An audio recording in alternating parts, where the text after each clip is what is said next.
the road to 2019. And of course, it's part of our continuation on looking at issues that will further from our 2019 election.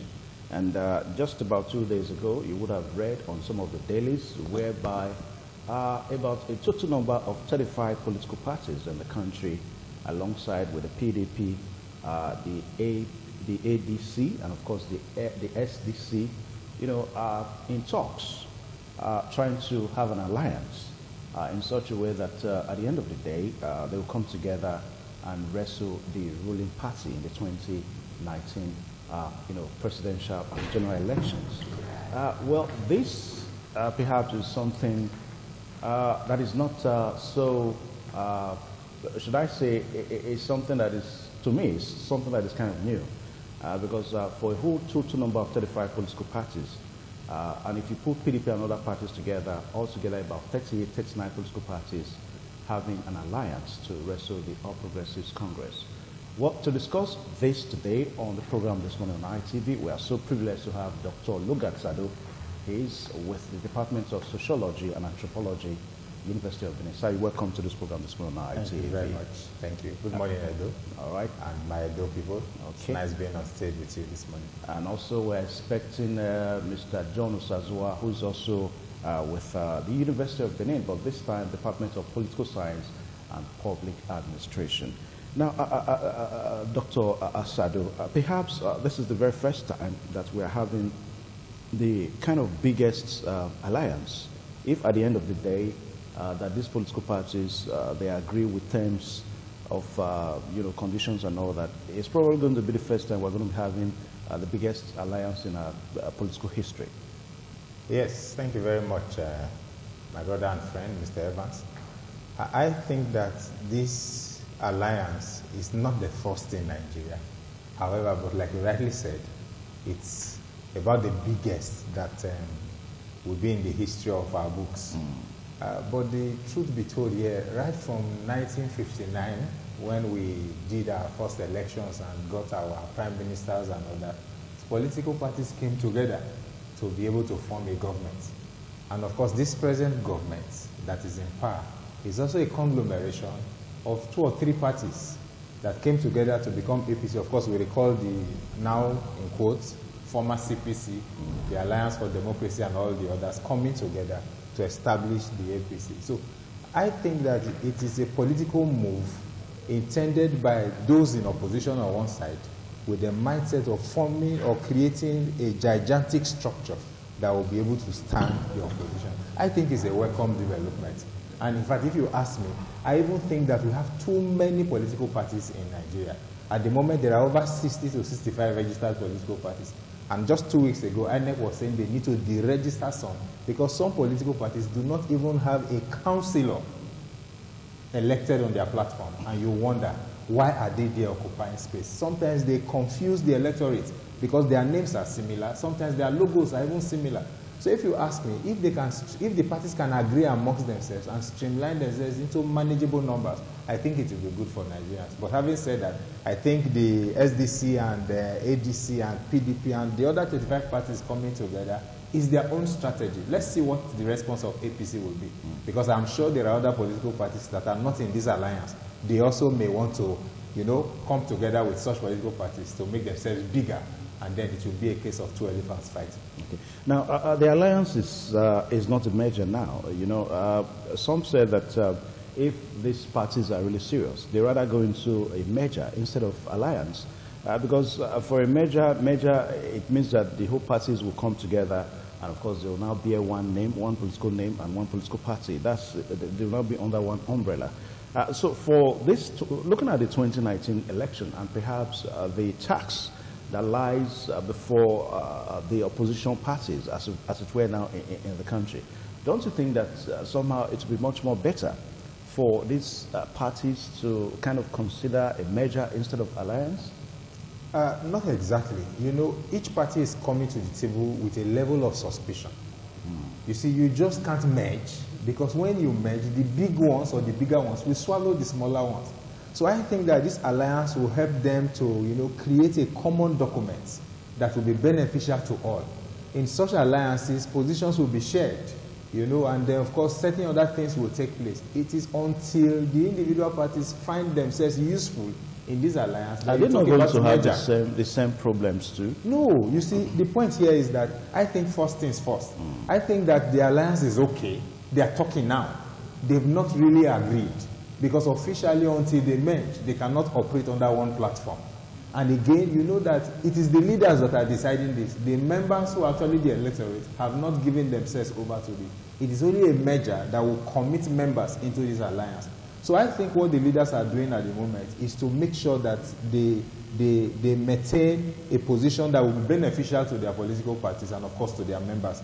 Now, because if you just come into straight merger right away, the big structures, the PDPs, for instance, will take over everything, and every other political parties will be swallowed over them. What name should we have? Should they adopt, for instance? Yeah. What name? What logo should they take? Should they retain SDC or should they take PDP or whatever? Those are the issues that they will resolve during this alliance. It is in the process of aligning themselves to their thoughts and to their goals that the idea of a merger will not come. Until then, if they rush into a merger, they will disintegrate almost immediately. So I think it's a positive direction. Like I said, it is not, they are not the only ones who have the prerogative to connect or combine with other political parties. I think that in the next few weeks or so, you are going to see a response from the APC. I won't be surprised. And the APC and some other parties who align with them, they are going to also come up with their alliances to make themselves bigger. You mean other parties will begin to align with the APC too? It has happened in the past. It happened in the Edo State general election. And you know other political parties coming to throw their weight behind the APC candidate to say, look, we are in support. It has happened in the past. It can happen again. And so if eventually this alliance of 35 plus 3, 38 parties leads into a merger, it will not be a surprise that another political party will metamorphose from APC and all the others. It's a political response because they are not just going to fold their arms and watch the opposition wrestle power from them. Now, the People's Democratic Party seems to be a major opposition in the country, and maybe the biggest party when you talk about this alliance, so to say. But some have said that instead of the PDP to go into the alliance, that they rather change the nomenclature, the name of the party, and be on their own. How would you want to respond to this? Let me put it this way. I think what people are talking about is branding. And I think that the political parties should begin to focus internally on how to brand themselves and rebrand themselves. And that's where brand marketing becomes very fundamental. Now, what we have in the PDP is not different from what we have in the APC. The APC is just PDP with another name. And I know that some of my viewers will be quite offended at that. But, I mean, frankly speaking, if you look at those who make up PDP outside the former CPC and AG members, you'll find that a good number of them were from PDP. In fact, those governors who decamped and all the others who decamped into these new political parties began to say PDP was bad. And oftentimes you hear them say that in the last 15 years, PDP destroyed this country. And the person who is saying PDP destroyed this country was PDP just 12 years ago. So, by saying that PDP destroyed this country in the last 15 years, they are exempting themselves because they have rebranded themselves as APC. So I think that those who are canvassing the idea of changing their name, their brand, and redefining who they are actually correct. And I think that they're actually playing on our intelligence. I think that the Nigerian electorate is kind of myopic, with all apologies to all Nigerian electorates, because we tend to forget who the people are. We focus on the logo and the name. But you see, we must unveil the mask and find out those who are behind the mask. If PDP rebrands, for instance, and begin to call themselves by a new name, Nigerians will forget everything about PDP and run after it as if it is a new party that has just come from heaven and that it will deliver on the promises. And I think that they can.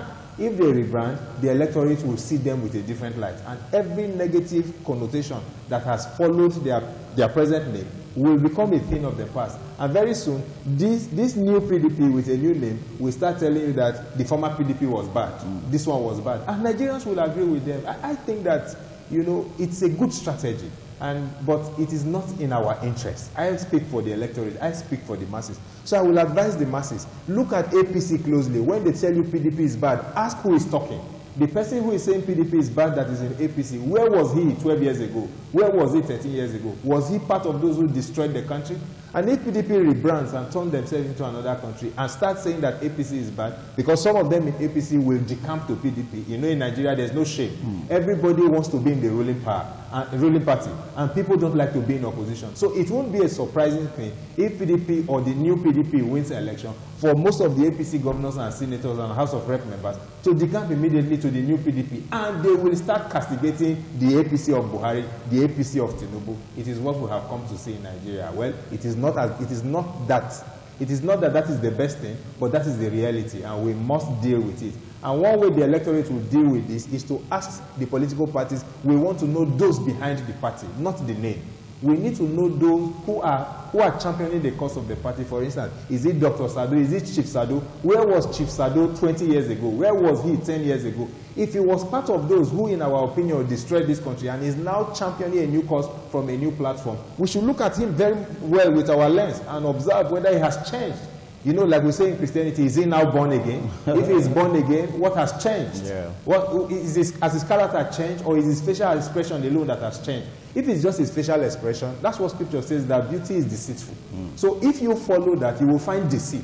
But if we can break through to find out what it is that is in their heart and what their intentions are, then we will be able to know whether or not to follow them or to remain where we are. Okay, still looking at the issue at hand, the political parties alliance, and talking about the 2019 election. Earlier on we said that some people have actually advocated that instead of these parties to go for an alliance, that they rather go for a merger so as to come up as a political party. But you understand, just like what you rightly said, that the problems that will come along with that will bother on the structure of leadership, who will live for who and all that. But as it stands now, between now and February, though we still understand that the election sequence is still there, the issue is still there. Yes. But let's speak on what INEC has told us. Between now and February is about 9 months. And of course, by law, INEC requires 6 months for you to be on ground before you can be registered. Now, if we take, these 6 months, it means that we are left with 3 months. So if these political parties really consider, being a merger, do you think these 3 months will be enough for them? Political actors, political script writers know exactly what to do. I think that even within I'm asking this question, Doctor, so that we don't begin to run into similar issues, similar problems. Remember when, let me not mention names now, but remember when some parties merged? Yes. We had issues, on leadership structure and all that, so that we don't begin to have the same too. Yes, like I was trying to say, the political parties are aware of these laws. And they also know how to go meander their ways through and not fall into any technical or legal problems, whether with INEC or with the opposition party. Because we're going to, by the time these parties come together and have a merger under one party, we're going to have World Congress, we're going to have LGA Congress, State Congress, and so that they will now have the leadership structure. Will 3 months be enough? 1 month will be enough, in my opinion. Yes, because especially since we know who we are as a nation, we believe in the fast lane. It's a fast food society. That's the way I describe Nigerians. It's not uncommon to just hear now that a new political party has been registered 1 week to the general elections, and at the end of the elections, they clear all the houses of assembly, they clear the federal, and of course they take the position of presidency. It is not uncommon. In Nigeria, anything can happen. So what I'm saying is that we shouldn't even worry ourselves about that. I think that it is the problem of those political parties. If they really want a merger, they should consolidate on whatever they are doing, come to a rightful decision or conclusion, and then hit the road. It's not like they say that talk is cheap. It's not enough to just cover the pages of the newspaper telling us about their meetings, their alliances and all. If eventually they want to become a mega party, they know exactly what to do. And I think that 3 months is even too much for them to achieve their goals. So they still have time on their side. Okay. Now let's look at some of the third force elements, that came as a result of Obasanjo's letter in January. We saw very recently whereby the ADC, the African Democratic Congress, the Nigeria Coalition Movement, joined it as a party. Yes. And this is also part of the alliance we're talking about, merger thing. And I remember Obasanjo said that the very day he noticed that that movement was going to have anything to do with political party and all that he's going to go out. But he's still very much in the race. Well, Mr. Evans, you know as well as I do. We saw how he supported the former Osun State governor. Exactly. Olagunsoye Oyinlola, who even had to drop a presidential appointment. Exactly. So, can we trust the politicians with their words? I mean, that's left for Nigerians to decide. It's one thing for them to tell us that this is what they are going to do. It's another thing what they do. It's not uncommon in Nigeria for a politician to say something on television. It's recorded, and of course, not just on audio, it's on video. And you ask him that, look, this was what you said, my Oga, and he said, no, maybe I said it, but I didn't mean it. So it's not uncommon. If OBJ said that he will not have anything to do with the NWC or ADC, it was perhaps at that time. No, he said when he noticed, that's what I'm saying, when it wants to metamorphose into a political party, because for him it's a movement. Yeah. But you see, most of the political parties most political parties emerged in Nigeria as movements from time immemorial. From the very first time, in fact, prior to our independence, all the political parties were movements. The movement eventually developed into what? Into political parties. Yeah. So I'm not surprised. A matter of time, this movement will in turn totally translate into full political parties like they are now. Obasanjo, being the brain behind it, is not going to sit back and watch other people take over. So I think that he's playing a safe game, and that safe game is he says one thing, but he's acting another thing, so that you don't hold him accountable to whatever he has said. He's a smart man. I think I just want to leave it at that. Okay. All right, we are also there. The program is still this morning on ITV, and we are looking at political parties, alliance. The recent talk now of political parties, trying to have talks to see how they can have an alliance for the 2019 election. And with us this morning, we have Dr. Lugat Sado. He's a lecturer with the Department of Sociology and Anthropology. And I did tell you that we're expecting Mr. John Osazuwa, who is also a lecturer with University of Benin. Now, let's look at the election one more time. Political parties, though campaign is not on now, but some of the parties, the APC just did their World Congress. And we also saw reactions and all that. So as we get ready for the 2019 election, because all these are build-ups to 2019 election, so how do you think that the average electorate should begin to respond to some of these issues? I thank you for bringing up this issue, especially in our preparation for the 2019 elections. Without any doubt, I must say that I'm worried for 2019. Why? Why are you worried for 2019? If the sounds, the beats, and the movements we saw in the APC congresses are anything to go by. No, let us not. I just said even other parties. I will come to that. I will definitely come. It's not an APC thing as well. But I will come to that. I'm just talking about the recent Congress that was held, World Congress, Local Government Congress, and with the spate of violence and everything. I think that we have grown beyond this. I mean, this was an eternal. It should be peaceful. We shouldn't hear of people dying when political parties are organizing their congresses. People shouldn't lose their lives. Yeah, but some said that it's normal. Normal in the sense that anytime we are going to have a structural change, you see, in Nigeria, leadership structural change in political parties, there are bound to be reactions. It can't be normal. There should be reactions. I don't have a problem with reactions, but not such reactions that will lead to loss of lives and then properties worth billions of naira destroyed. I think that our political system should have grown beyond that. How are we not even sure that some of the opposition parties may be fueling? Anything is possible. Try and understand me. I'm not laying blame on any doorpost. I'm just saying that I'm worried. I'm worried that if in one political party we had this level of violence, what of when all the parties are involved jostling for a position, and then it's called a general election? It means that electorates are not safe. The INEC officials, the ad hoc staff, won't be safe. I think that we should begin to reorientate ourselves. Now, not in none of those congresses did we see the party leaders wielding arms or causing violence, but the members who are the electorate, the foot soldiers, the youths, they engage themselves in such acts. I think that Nigerian youth should grow, and grow beyond the point of using axes, using guns and all the others during elections. I mean, we've grown beyond this. Some of us are highly placed, very educated, well established in our different fields and endeavors, and when it comes to political parties, we lose sense of who we are.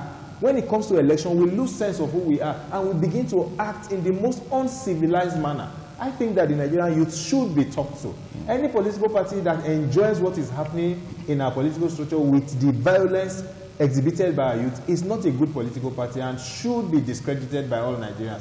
So by saying that, I'm saying that in all the congresses that will take place later on, and including the general election, we should eschew violence. We should not patronize it. And if we find any element of violence, irrespective of where it's taking place and who is funding it or championing it, we should condemn it in all its entirety. And that's the stand that I'm taking, that violence should not be seen in our electoral process. Okay. What about the political parties too?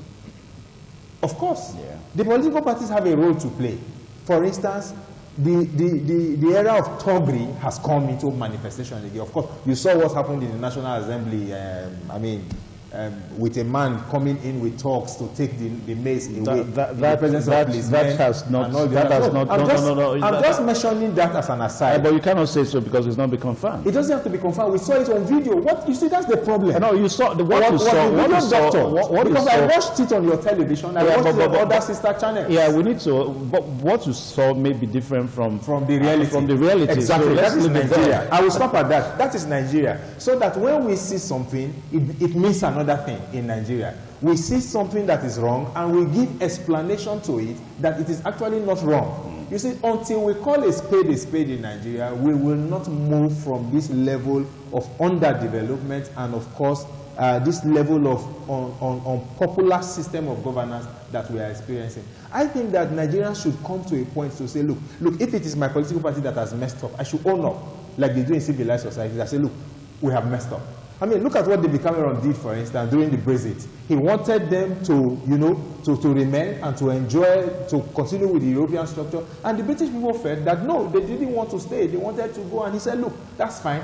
I agree. I respect your decision, but I can't lead you.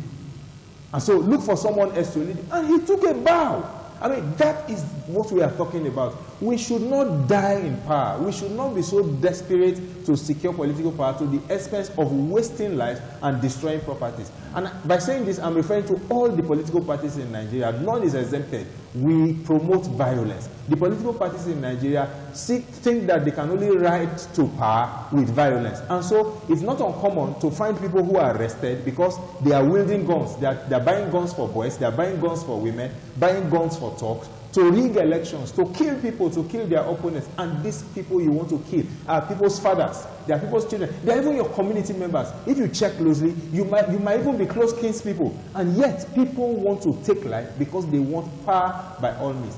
Arguably, the most powerful man in the world is the President of the United States of America, Donald Trump. And, I mean, being the president, I mean, arguably, I said. Okay. Now, but you see, prior to his time, Barack Obama came to Africa and he was in Kenya where he gave a speech and he said, look, that the problem with developing countries, Africa inclusive, is that we build people and not structures.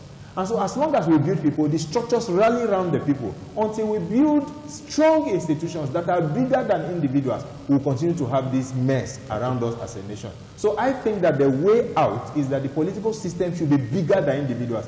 In quotes, I mean, I'm not referring to any political party because it exists everywhere. Positions of national leader, for instance, that is not in the constitution, and yet is spread across all the political parties. Those people even have more power than the national chairman. Which constitution? Are you talking about the parties? I'm talking of the party constitution now. They don't have...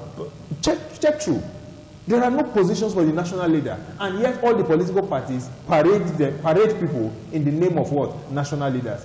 And these national leaders become more powerful than the chairman of the political parties or even the board of trustee chairman. You ask yourself, in civilized worlds, in other climes, do you find this replicating itself? I think that we should have grown beyond this And the only way to grow beyond this is to begin to talk to ourselves. Let the electorate know that their PVCs are not just materials in their hands. They are deciding powers. And with the PVCs, they can show any man or any woman the way out of the government house and bring in someone who will rule. And if the person doesn't do well, he would be reminded that in 4 years' time or 3 years' time, for the case of local government chairman, you will be shown the way out. Okay, I think that's the way to go. Let's look at this alliance thing one more time. If you go through, you observe that the national Nigerian intervention movement, is the forebearer. Is talking to political parties to see how they can come into this alliance. Now, ever since January, since Obasanjo wrote that letter, a lot of analysts have really wondered what is really the motive. Is it to just back up a movement that will succeed the present government, or to really install the kind of government as well as the kind of democracy that Nigerians are yearning for? Now, back to the the national intervention movement. Yes. Talking to political parties on the need to come into an alliance. What do you think is their aim? Is it to just take up power, or to install the kind of government that Nigerians want to see? Well, from what they have said, their aim is to take power. And so we must first see it from their perspective. No, but is that what we want? No, but we need to establish the fact that that's their goal. But whether or not, when they seize power, what do they want to do with power is a different ballgame. And that's for Nigerians to decide. And one way to decide that is to observe the credibility of people who are in those movements, is to observe those who are championing the cause. And in my opinion, I think that, everyone has a right to decide and to champion a cause in Nigeria. But you see, it is left for us to think through what they are offering us, compare it to what we have, and decide whether to remain with what we have or to go with the new offer that is provided. That's why you see in economy, you talk about substitute goods. There are goods that have look-alike, such that, this is on air, I wouldn't mention the names of the product, but for instance, if you want to talk about beverages, a particular beverage, and if that's what you are using, another company comes up with the same beverage, but calls it a new name and adds a little value to it, and may even reduce the price, or add something else to it to say, look, if you go with our product, these are the benefits you will get that you don't get from this. I think those are issue-based campaign or issue-based advertisement. I think that what these movements should do, and these political parties, is to discuss issues that borders on our national life as a nation. For instance, what are those issues? Power, security, for instance, education, for instance, health sector. Johesu is on strike. The national health, the unions are all on strike. And they've been on strike now for about 1 month or more. And, with the advent of Ebola again in DRO Congo, we are wondering why the Nigerian government, for instance, is not concerned that should there be an outbreak, who manages it? And government is not saying anything about that strike. That's an aside. But I think that when an established organization wants to achieve a goal, they must make sure that everyone is carried along. So I think that the electorate should compare the offer of the present system and compare the offer of what is being offered them. And if they think that the present system is good, they should go with it. At the campaign level, at the initial stage, all political parties, they come with offers. But the greatest challenge for the electorate is at times the electorate, they really don't even have the opportunity to kind of know what this party can do. In the sense that they've not seen the party in power, like this alliance thing we're talking about now. For some of the parties that want to come into alliance, they've never ruled before, apart from the PDP and one or two parties that maybe have councillors, governors and all that. But for some other parties that are considered as the third force element, they have never been given any leadership position. So for the electorate, the greatest challenge is how can they really know which one would benefit them? Honestly, the only way to know is to give it a try. At the expense of... But it's just like marriage. When I decided to get married, I have never been married and was never married. And there were several people that I could select from. And I settled down on my wife because of certain characteristics and qualities that, in my opinion, were excellent and will make me a better man. And I went for her. Now, it is left for me by going into the marriage to make sure that I bring out those things in her. Now, what about when you don't find them? You create them. The same marriage that you cannot break out from. You see, that's the point. So I want to relate that to the present structure. When PDP was in power, for instance, this present government made several offers to Nigeria. For instance, I remember several campaign promises like you can restore power in 3 months or 6 months, and that any government who cannot restore power or give power in 6 months should be voted out. Almost all the political parties in Nigeria, they come with the same talks. Now, if they have failed, it's just like, you see, in the last elections, let's assume that the elections were fair. An incumbent was voted out, and a new person was voted into power. The same will apply here. If you compare now what Buhari has delivered, and he has not delivered as he promised, and in your opinion, he has not met your expectation, all you have to do is to go for the substitute good. But if he has met your opinion, even if the substitute good is there, they are even giving you for free, because there are some products they offer for free, and I don't take, even if it's free. So if in my opinion, President Buhari has done well, no matter what any other person is offering me, I will stay with him. But if he has not done well, and there is a substitute candidate, there's a substitute political party, I won't think twice. I will give my PVC automatically to that party and that individual, and try him for 4 years. And if in 4 years again he doesn't do well, I will try another. In election, unlike marriage, you have opportunity to keep trying every 4 years, every 3 years, as the case may be, until you get the right person and the right political party that will help us get to our promised land. Okay, the parties that are gone in for alliance, the PDP, the ADC, the SDP, and 35 other political parties. And as time goes on, we should be able to let you know these political parties so that you really get to know them. Now, Mr. Sado, let us also sit up more on the need for us with the electorate, because the political parties and perhaps some of these politicians, they really don't have power on their own, except we give it to them. I mean, the 2019 election is something that everybody is looking up to. I mean, for those that consider that, okay, this government is good for them, it's good to them, but they need much more. Yes. Why some consider that, no, this is not what they actually voted for rather. So what should be the watchword? I think that the watchword for us as the electorate in Nigeria is to be true to ourselves. Yeah. And the only way to be true to ourselves is not to allow anybody to come and brainwash us or tell us lies. I mean, whatever a government has done is observable, it's realistic, it shouldn't be in the mind. It should be something physical that we are seeing. And on the basis, I mean, results can't lie. So if the results are there, let the government be returned.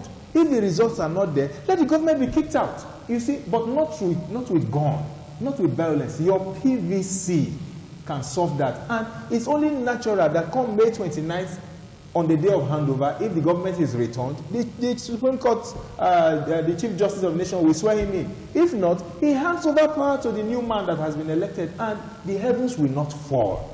It will just be so. And that will also send signal to whoever is coming in to say, look, you have 4 years. If you don't do well, and that also will lead me to, if you strengthen the system and structure, we don't even need to wait for 4 years. If a particular government is not doing well, the National Assembly or the State House of Assembly can help us impeach them in 3 months, in 6 months, or in 2 years, and send them away so that we don't have to suffer for 4 whole years. It's because the system is not yet, strengthened that we are saying it has to be 4 years. It doesn't have to. The electorate will use their power for 4 years. But the National Assembly that represents the electorate, that is the eye of the electorate in the government, will watch out closely to check on the excesses of the government. And if he commits or she commits any impeachable offense, you present it to them, and if it goes through and it is approved, the individual is sent out that way, and then the heavens will not fall. If his assistant or his deputy is appointed, or a first election is conducted, by so doing, we will get the record straight. Okay. Now, as we wrap up this segment, now let's look at the APC, who seems to be in the eye of the storm now. Now, how do we think that the APC, the ruling party, should begin to respond to some of these issues we are talking about? I think that the APC should be proactive. Okay. By being proactive, the APC shouldn't wait for the opposition to initiate the move before they take a move. So I think that they should have internal strategists, people who are seasoned strategists. I mean, I'm not talking of propagandas and lies. I mean, that's not the emphasis. But people who will come up with real issues to say, look, Yes, we made this promise, but this is the reality on ground. We couldn't achieve it because of this reality. And explain to Nigerians in the barest, simple way to give us understanding why the APC must come to the understanding and realization that, look, in my opinion, we have not achieved what we set out to achieve. And these are the possible reasons why we did not. But you see, we are also strategizing. If you give us another 10, this is what we are going to do. That's on one hand. The second thing is that, look, you can't beat numbers. Politics is a game of numbers. So if the opposition are coming up with 38 alliances, the APC should begin to look for parties to align with. And maybe more. And more. And in any case, they can even provide more offers to those who are aligning with the present PDP to say, look, you have more to gain from us if you align with us. So at the end of the day, at the end of the day, it's even possible that because so far we have about 38 political parties, registered political parties. So if we share that by 2, we're going to have like 30 on one side and 38 on one side. At the end of the day, it all boils down to two-party system that most Nigerians don't like. You see, the problem of politics in Nigeria is not the two-party system or the one-party system. It is the inactivity of Nigerians in the electoral process. How do I mean? Nigerians wait for the political parties to choose their candidates before Nigerians go to vote. That is wrong. That means it's parties that choose their candidates. That is the point I'm making. Nigerians should be registered as party members and decide who comes out from their parties. But no law has said that no Nigerian cannot be registered as That is what I'm saying. I am member. saying that Nigerians are inactive. We are docile. Okay. You see, we wait for the political leaders, the godfathers, to bring out their bests or their clown. Permit me to use that word. When they bring out their clown, I use the term clown because they make mockery of us. They tell us that this is the best that Nigeria can offer. And if you look at the qualities of that individual that they are producing as the best, if he contests as SUG president in University of Benin, he will not win. That's true consensus. Now Exactly my point. Yeah. And so when they offer such people, we are now left with the option of choosing between the devil and the deep blue sea. And so whichever way we go, we are going to a mess. Yeah, but you discover that the constitution of some of these parties supports such. I mean, the APC we talked about earlier on, when the reaction started coming on, going by the word Congress, and okay, for the word Congress most especially, because for the local government Congress, we didn't hear anything. Yes. Now, for the word Congress, when the reaction started coming, some of the APC chieftains told us that the Constitution allows for consensus candidates. Now, if you so don't like it, then you contest it. And the report is even that for some of the people that reacted, they didn't contest it. So what we're saying is that for the fact that the party's constitution allows for consensus candidates, so you see that at the end of the day, the electorate we are talking about, they have nothing to do. That is the problem. Yeah. The problem I'm saying is that who wrote the APC constitution? I think that clause that talks about consensus candidates is a clause that contradicts internal democracy. And in my opinion, every political party must have a well-structured internal democracy where party members have rights. Are you saying that that clause should be removed? It should be removed. It is anti-democratic. It is anti-political. In fact, if the APC is a government that feels that they want to promote democracy, they should not consider, in fact, that clause should be expunged from their political parties. I think some other parties also have it. Any party that has it, what do we mean by consensus candidate? That means that somebody who is anointed by the godfathers and may not necessarily be the wish of the people. And then you impose that person on the people and you force him down their throat or force her down their throat. How do you get the best from amongst such persons? Definitely not. And again, the person you so appointed will not have any allegiance to the electorate. Will have allegiance to those who appointed him. And that is why, in my opinion, this political party has not been able to deliver fully on their campaign promises. Because the political leaders who have emerged and have become, whether governors or senators or whatever, have allegiance not to their states or to the electorate. They have allegiance to those who appointed them. And I think that this present government should look into it. It is wrong, in my opinion. All right, thank you so much, Dr. Lugard Sado. Thank you so much. It's always a delight to have you on the program this morning on ITV. And just like what we said, that about 35 political parties stand as it is now and are ready to talk with the national, ready to talk with themselves and also see how they can form an alliance. And also the PDP, as we are told, that the PDP is also looking at the possibility of, probably changing its name from PDP to another nomenclature, or also just being part of the alliance. But the question is so clear. This alliance, is it really going to give us the desired thing that Nigerians want? Perhaps these are some of the things, some of the things we're going to be talking about as this program this morning on ITV progresses. A very big thank you to Dr. Lugard Sado for joining us one more time. Thank you very much. All right, we'll take a short pause now so that other segments will come your way.